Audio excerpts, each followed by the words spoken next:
চাঁদপুরের ফরিদগঞ্জ উপজেলার বড়ালী গ্রামে বসবাস করেন মৃত মনোহরের স্ত্রী ফুলবানু। এই দম্পতির ঘরে একে একে জন্ম নেয় 7 সন্তান, যার মধ্যে 5 জন ছেলে ও 2 জন মেয়ে। ভাগ্যের কি নির্মম পরিহাস!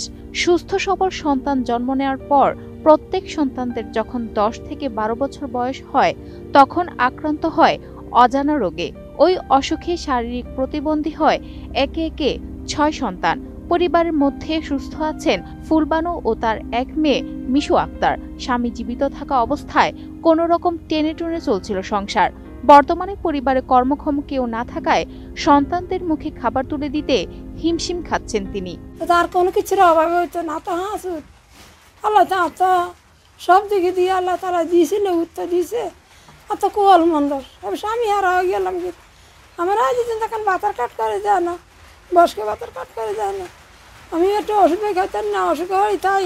32 ইঞ্চি জেভিকো টিভি এখন মাত্র 15,000 টাকায়, সাথে পাচ্ছেন 3 বছরের প্যানেল ওয়ারেন্টি। সন্তানরা শারীরিক প্রতিবন্ধী হওয়ায় তাদের সেবা যত্ন করে পার হয় মায়ের দিনরাত। সংসারের খরচ জোগাতে অন্যের বাসায় কাজ করেন সুস্থ থাকা বোন। ভাইদের মধ্যে রাস্তার পাশে থাকা অস্থায়ী চায়ের দোকান পরিচালনা করেন মেজ ভাই জাহাঙ্গীর হোসেন, আর সেজ ভাই বিল্লাল হোসেন বাচ্চাদের খাবার ও খেলনা বিক্রি করেন বসত ঘরে বসে। বেচাকিনা করে সংসার খরচ তো দূরের কথা, নিজেদের ঔষধ কেনার সামর্থ্য হয় না তাতে।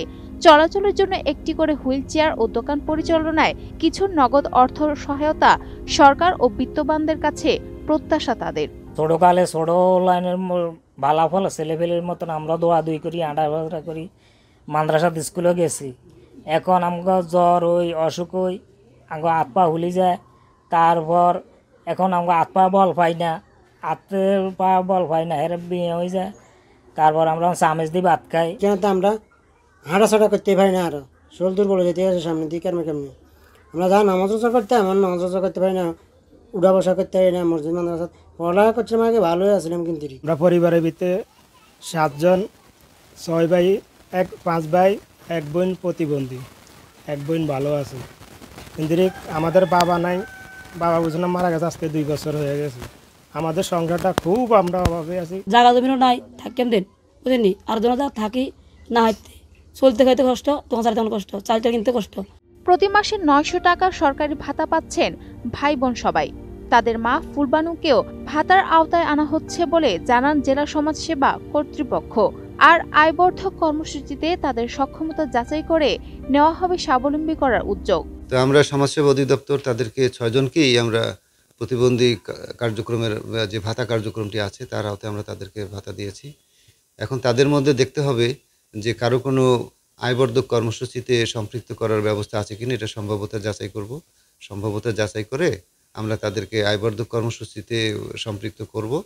সরকারি সহায়তা পর্যাপ্ত নয়, তাই সমাজের বিত্তবানরা এগিয়ে আসলে পরিবারটিতে সচ্ছলতা ফিরতে পারে বলে মনে করেন এলাকাবাসী।